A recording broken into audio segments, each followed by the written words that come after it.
लुधियाना की city university में Kashmiri Muslim students ने इफ्तारी को लेकर जमकर हंगामा किया। छात्रों का आरोप है कि रोजे के दौरान इफ्तार और सहरी मांगने पर वीसी ने उनके साथ गाली गलौज की, जिसके बाद छात्रों ने वीसी नितिन टंडन के खिलाफ मोर्चा खोल दिया।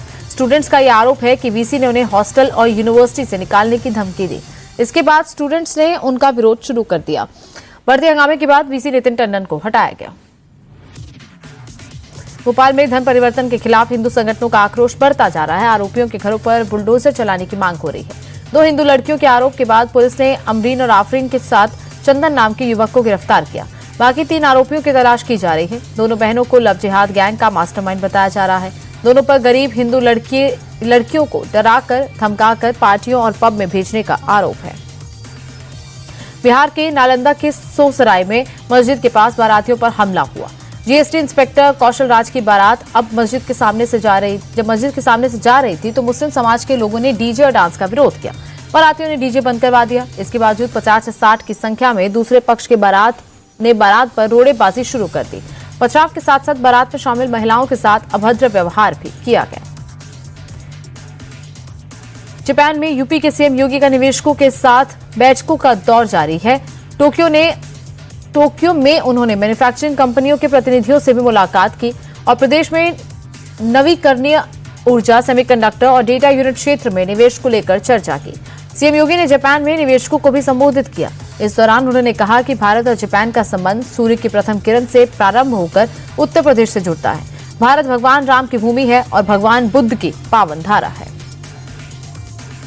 यूपी के सीएम योगी आदित्यनाथ ने सिंगापुर में राष्ट्रपति थर्मन शनमुगारत्नम से औपचारिक मुलाकात की। दोनों नेताओं के बीच आपसी संबंधों को मजबूत बनाने पर चर्चा हुई। सिंगापुर में सीएम योगी ने यूपी के लिए 1 लाख करोड़ रुपए के निवेश प्रस्ताव का महासौगात हासिल किया, जिनमें से 60,000 करोड़ रुपए के एमओयू पर साइन भी हो चुके हैं। लखनऊ में बीएसपी के इकलौते विधायक उमाशंकर सिंह के घर पर इनकम टैक्स की बड़ी छापेमारी हुई। 50 से ज्यादा अफसरों ने गोमती नगर स्थित आवास पर रेड की। डॉक्टर और नर्स के भी आने जाने पर रोक लगा दी गई है। उमाशंकर कैंसर से पीड़ित हैं। उनके 2 ऑपरेशन हो चुके हैं। लखनऊ वाले आवास में वो आइसोलेशन में रहते हैं। उमाशंकर बलिया की रसड़ा विधानसभा सीट से विधायक हैं। ये कार्रवाई ऐसे समय में हुई जब मायावती ने 2027 का चुनाव अकेले लड़ने का ऐलान किया।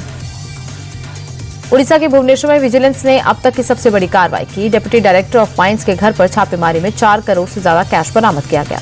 इसके अलावा भुवनेश्वर में 2 मंजिला मकान और 130 ग्राम सोना भी मिला। दरअसल मंगलवार को देवव्रत मोहंती को विजिलेंस ने 30,000 रुपए की रिश्वत लेते पकड़ा। आरोप है कि कोयला व्यापारी से कोल डिपो को चलाने के लिए रिश्वत मांगी थी। डिप्टी डायरेक्टर की गिरफ्तारी के बाद विजिलेंस ने मोहंती के 3 ठिकानों पर छापा मारा, जहां से 4 करोड़ से ज्यादा का कैश जब्त किया गया। फिलहाल आगे की कार्रवाई की जा रही है। बिहार के बक्सर से सनसनीखेज मामला सामने आया। यहाँ शादी समारोह के बीच आशिक ने दुल्हन को गोली मार दी। वरमाला के लिए जैसे ही दुल्हन स्टेज पर पहुंची, अचानक उसने गोली चला दी। फायरिंग की तस्वीरें कैमरे में कैद हुई। गोली चलने से शादी में शामिल लोगों में अफरा तफरी मच गई। आरोपी का नाम दीनबंधु है, जो पड़ोस में रहता है। ऐसा कहा जा रहा है कि वो युवती की शादी से नाराज था। गोली दुल्हन के पेट में लगी, जिसके बाद उसे इलाज के लिए अस्पताल में भर्ती कराया गया। बिहार के नालंदा में एक मानसिक रूप से बीमार महिला को ग्रामीणों ने बच्चा चोरी की अफवाह के आधार पर पकड़कर पीट दिया। समय रहते घटनास्थल पर पहुंची पुलिस ने महिला को भीड़ से बचाया। दरअसल इन दिनों बच्चा चोरी की अफवाहों को बाजार गर्म है। आए दिन झूठी अफवाह में पिटाई किए जाने का मामला सामने आ रहा है। वहीं नालंदा के एसपी भारत सोनी ने लोगों से अपील की है कि अफवाहों पर ध्यान न दें और कानून को हाथ में न लें। बिहार के भागलपुर में भीषण सड़क हादसे में 4 लोगों की मौत हो गई, 11 अन्य लोग घायल हो गए। हादसा राष्ट्रीय राजमार्ग नंबर 31 पर तब हुई जब एक बेकाबू बस ने एक मैजिक और एक ऑटो को सामने से टक्कर मार दी। टक्कर इतनी जबरदस्त थी कि दोनों छोटी गाड़ियों के परखच्चे उड़ गए। 4 लोगों की मौके पर मौत हो गई, जबकि 11 लोग घायल हो गए। इनमें से 5 की हालत गंभीर बताई जा रही है। कोलकाता के हावड़ा इलाके में सुबह 4 बजे के करीब शफीक खान नाम के युवक के बीच सड़क पर हत्या कर दी गई। युवक के सर और छाती में गोली मारी गई। बताया जा रहा है कि उत्तरी हावड़ा के गोलाबाड़ी में 2 हमलावर आए। एक हमलावर सड़क किनारे खड़े एक युवक के आगे खड़ा था और दूसरा उसके पीछे। अचानक बंदूक निकाली गई और युवक के सर में गोली मार दी गई। दूसरे हमलावर से युवक के सीने में 2 गोली मार दी। युवक के गिरते ही उसकी मौत हो गई और फिर दोनों हमलावर भाग गए। दिल्ली के समयपुर वादी इलाके के चंदन पार्क में महिला और उसके 3 बच्चों की हत्या से सनसनी फैल गई। बताया जा रहा है कि चारों हत्या मृतक महिला के पति ने की। स्थानीय लोगों के मुताबिक उसने अपने पत्नी और 3 बच्चों की धारदार हथियार से गला रेतकर हत्या कर दी। तीनों बच्चों की उम्र 2, 4 और 6 साल है। आरोपी पति मुंचुन आजादपुर मंडी में अदरक बेचता है और वारदात के बाद से फरार है। दिल्ली में गैंगस्टर लॉरेंस बिश्नोई के वकील की कार पर बीती रात अंधाधुंध फायरिंग हुई। कश्मीरी गेट आईएसबीटी के हनुमान मंदिर के पास बाइक सवार अज्ञात हमलावरों ने कार पर ताबड़तोड़ फायरिंग की, जिसमें कार के शीशे फूट गए और पिछली सीट पर बैठा एक शख्स 2 गोली लगने से घायल हो गया। कार ड्राइवर किसी तरह कार को सिविल लाइंस के एक होटल तक लाने में कामयाब हुआ। फायरिंग के बाद हमलावर मौके से फरार हो गए। पुलिस सीसीटीवी फुटेज के जरिए हमलावरों की शिनाख्त और तलाश में जुटी है। मुंबई के बिजनेसमैन और ज्वेलर्स झारखंड के जामताड़ा वाले साइबर ठगों के निशाने पर हैं। आरोपी कई लोगों को लॉरेंस बिश्नोई गैंग के नाम पर धमकी दे चुके हैं। इन लोगों ने कारोबारियों को धमकी भरे मैसेज और कॉल भेजे।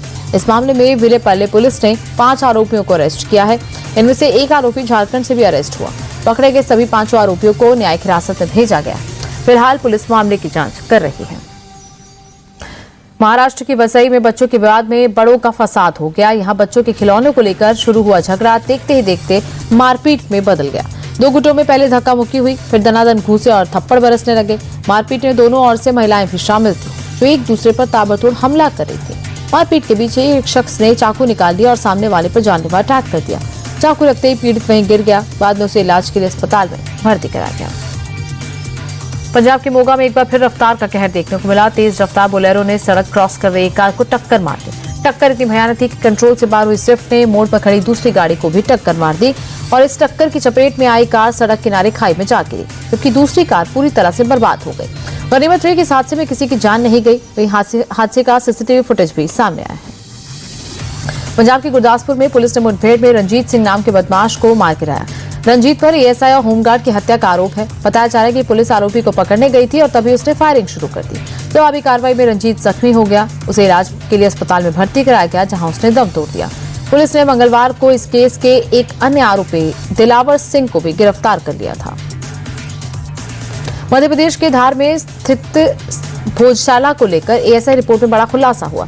रिपोर्ट में दावा किया गया है कि भोजशाला में मस्जिद का निर्माण मंदिर के बाद में हुआ। रिपोर्ट के मुताबिक पुराने मंदिर के हिस्सों का इस्तेमाल करके मस्जिद बनाई गई है।